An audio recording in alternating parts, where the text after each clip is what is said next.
comme il veut.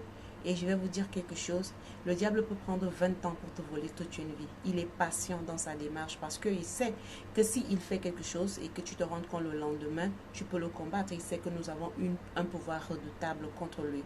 Donc ce qu'il fait, c'est qu'il aime faire ces choses dans la discrétion.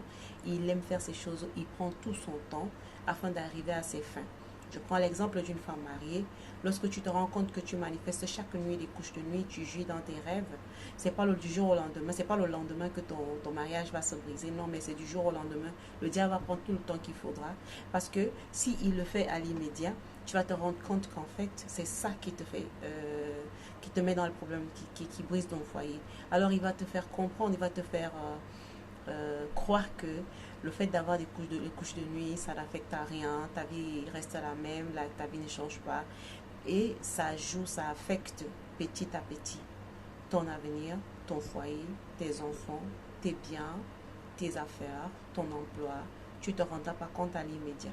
Donc à partir du moment où tu commences à réaliser que tu fais des rêves comme des couches de nuit, tu jouis dans les rêves, tu fais des choses, ce sont ces ennemis-là qui viennent, ce sont les anges déçus, même pas les anges déçus, ils sont, mais en fait ce sont des âmes euh, qui servent l'ennemi, que l'ennemi envoie pour venir coucher avec nous, pour venir voler notre destinée. Lorsque tu fais des couches de nuit, c'est ton âme qui est souillée directement. C'est ton âme qui est souillée directement. Et la première conséquence, c'est que ta vie de prière diminue.